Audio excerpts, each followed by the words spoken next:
आए थे आप लोग आदिवासी जमीन का मामला, क्या मामला है? है ये आपको ग्राम है तरगड़ी, थाना है इटकी। उसमें लच्छू तिर्की का जो ज़मीन है और वो रजिस्ट्री डीड से खरीदा है, उसका म्यूटेशन भी है और उसका सारा चीज़ है। लेकिन वहाँ ज़मीन माफिया लोग जो है, उसको डरा धमका के उस ज़मीन को ज़बरदस्ती जो है वो बेचना चाह रहा है। तो ये लोग करीब 1 महीना पहले यहाँ आवेदन दिए थे, 13 आपको अप्रैल को, लेकिन अभी तक एफआईआर दर्ज नहीं हुआ था। तो उसी एफआईआर दर्ज के लिए ही हम लोग आए थे और इस तरह का हम लोग का ये महत्व है। इनका ज़मीन भी 1962 में खरीदा है, उस ज़मीन पर भी वो माफिया लोग जो है चढ़ के उसको लूटना चाह रहा है। ये महिला लोग का जो है कुर्गी में है, रोड किनारे, उस ज़मीन में भी फर्जी वंशावली बना के जो है उन लोग का ज़मीन को बेच रहा है लोग। तो उसी में जो दर्ज जो है मामला नहीं हो रहा था, उसी का दर्ज कराने के लिए ग्रामीण जो हैं आए हैं। उसका सपोर्ट में हम लोग जो हैं गीताश्री मैडम और हम लोग और ये अभय भुटकर हम लोग जो है इसमें आए हैं। चूँकि हम लोग ज़मीन के मामले पर काफ़ी लंबे से लड़ाई शुरू कर रहे हैं, तो इससे लोग जहाँ कहाँ भी मामला आता है तो हम लोग को बुलाता है, तो हम लोग उनके सहयोग में खड़ा हैं। तो वही हुआ कि ये एफआईआर जो है दर्ज कर लिया जाएगा। उसमें जाति प्रमाण पत्र, बैंक का पासबुक का फ़ोटोकॉपी, आधार कार्ड, ये तमाम चीज़ माँगा गया है और उस पर एफआईआर होगा और कार्रवाई करेंगे, ऐसा आश्वासन मिला। क्या मैंने मैंने यहाँ पर लगता है कि आप लोग आने से कार्रवाई होगा कि फिर ग्रामीण आने से भी कार्रवाई होता? नहीं, ग्रामीण बेचारे लोग तो इनके आने से तो नहीं हो पा रहा था।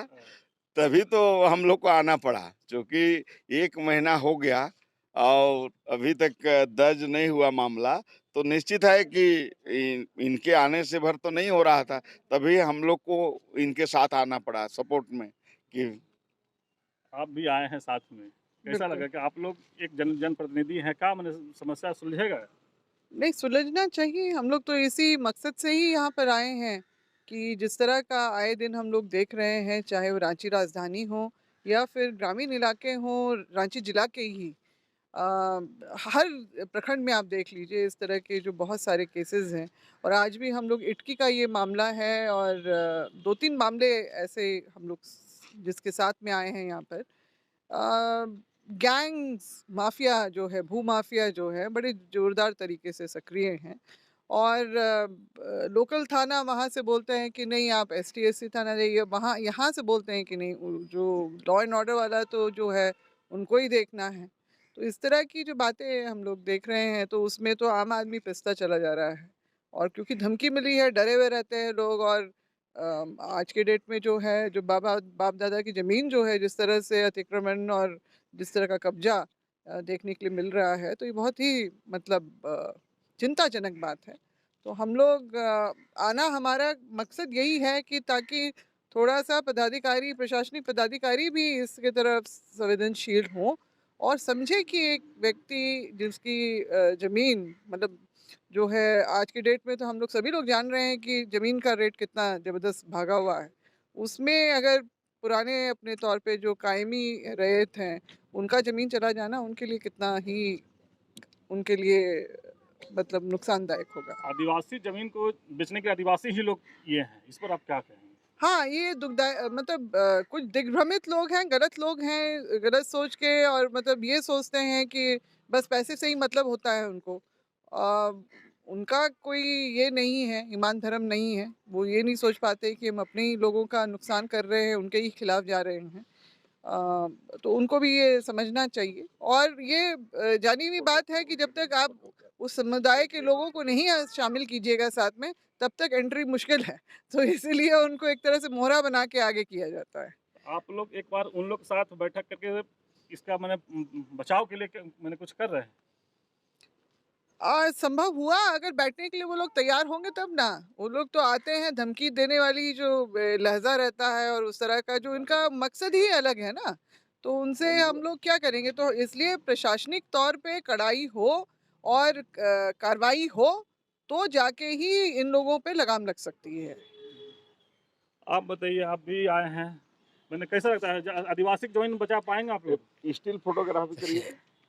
आज हम लोग आदिवासी फोटो लीजिए, हरिजन 2-3 थाना आए तो हैं इधर से लीजिए। और जिस 2-3 कम्युनिटी वाला का जो लीजिए। मामला है, जो कम्युनिटी वीडियो आज नहीं। जमीन मामले में जो क्रश हो रहे हैं, जो शोषण हो रहा है, जो लूट हो रहा है, और उसका न्याय के लिए ही स्पेशल जो है सरकार जो है एसटीएससी थाना का नजदीक से निर्माण किया है। लेकिन थाना आने के बाद ये अनुभव हुआ कि आम जनता की बात को ये स्पेशल थाना सुन नहीं रहा है। जनता जो है दर दर ठोकरे खा रही है, और ऐसी स्थिति में जो है जो समाज के सूझबूझ के जो जनप्रतिनिधि हैं, उनका सहयोग के बगैर गरीब जनता का जो है कल्याण मतलब हमको दिख ही नहीं रहा है। आज 1 महीना से ऊपर हो गया आवेदन दिया हुआ, अब तक एफआईआर नहीं होना। इससे स्पष्ट होता है कि जो एसटीएससी थाना का जो प्रशासन है वो गंभीर नहीं है एसटीएससी मामले पे। जब ये जो एसटीएससी थाना गंभीर नहीं होंगे तो ऐसी स्थिति में गरीब गुरबा एसटीएससी को न्याय मिलेगा कहाँ? तो निश्चित तौर पे जो है ये गंभीर मामला है। आपके चैनल के माध्यम से हम लोग चाहेंगे कि जो असंवेदनशील प्रशासन है एसटीएससी मामले में संवेदनशील हो जाए। बड़ी अफसोस की बात है कि आप सही बात बोले कि गांव के अगर कुछ लोग उन लोग का साथ देता है जिसके कारण बाहर के लोग चढ़ते हैं, लेकिन आज हमारे छोटा मोटा झारखंड में जो देख रहे हैं, कहीं भी ज़मीन माफिया एक क्रिमिनल लोग टाइप के लोगों को लेके एक पहले तो ज़मीन न चढ़ते भाई बनाने के लिए, और जब कि गोली बंदूक गाली गुप्ता ये सारे लोग देते हैं। जब लोग पब्लिक डर जाता है तो उससे वो लोग मौका से फ़ायदा उठा लेता है। रहा अब का डेट में कि ये जो आज आए हमारे पूर्व में मंत्री जी या हमारे दीदी आए, तो इसलिए आए कि भाई ये लोग हम लोग का हमेशा हमेशा के लिए आदिवासी का सच्चाई नेता है, और ये लोग साथ भी दिए हैं और जिनमिन काम किए हैं, है ना। ये ज़मीन माफिया ऐसा है कि जिस दिन चढ़े थे उस ज़मीन में करीब करीब 25-30 क्रिमिनल लड़का को लेकर चढ़े थे, और गाली और गुप्ता कोल के बच्चा सुअर खाने वाला क्या करोगे केस करोगे कह के बहुत तरह का पिस्टल लेके चमकाने का कोशिश किए, डरवाने की कोशिश किए। लेकिन उस गांव के माँ बहन का बहुत हिम्मत था कि वो लोग सामने आए कि कितना को गोली मारना है मार लो। जब अड़े तो लोग भागे, और जो जिसका ज़मीन है उस ज़मीन का बाप दादा सारा ज़मीन को बेच चुका है, और उसका बेटा को ये ज़मीन माफिया लोग गलत सलत से रजिस्ट्री कराया नहीं कराया वो बेहतर हो जाने, लेकिन वो लोग कह रहे हैं कि हम लोग ज़मीन रजिस्ट्री कराए हैं। बाप भी बेचा, दुनिया से चले गए, अभी बेटा को उठाया, बेटा चलाया, और उसका पूरे में हम लोगों के पास डीड है, मोटेशन है, रसीद है। लेकिन जिस प्लॉट में झगड़ा हुआ उसका भी आज हमारा रसीद मोटेशन सारा चीज़ है। चलिए परिचय दे दीजिए। हैं? नाम बता दीजिए। नाम लच्छू अपना, मेरा नाम मोहम्मद सईद हुआ। आपका भी जमीन का जी हाँ, मेरा नाम कार्तिक महतो हुआ। मैं भी वहीं के रहने वाला हूँ, इटकी के। मेरा जमीन 1962 का मेरे पिताजी द्वारा खरीदा हुआ है रातू महाराजा से। रातू महाराजा का खतियान के आधार पर हिस्सेदारी है उस ज़मीन में। ये लोग 3 दिन मेरा ज़मीन 50-60 आदमी हेलमेट लगा लगा बाहर गए लोग बोरो। जो लोग हमारा ज़मीन में है पहले था वही लोग इस ज़मीन में भी है, एसटी ज़मीन में भी है, सारा वही लोग एक ही ग्रुप का माफिया लोग। तो ग्रुप कहाँ का? आप लोग गाँव का ग्रुप है? गाँव का है, उससे बहुत तो मिला हुआ है। बाहर से लोग बोरो मंगाता है, वो लोग हेलमेट लगा लगा के फील्ड में एकदम अचानक जिसमें कोई नहीं रहता उसमें चढ़ जाता है, जबरन दखल के लिए पहुंच जाता है। जबकि मेरे पास 1962 का रजिस्ट्री डीड है, अप टू डेट हाथ का काटा हुआ रसीद है, ऑनलाइन रसीद है, अभी 23 तक का करेंट रसीद भी है। चलिए, क्या लगता है कि आप लोग आज मामला सुलझ जाएगा?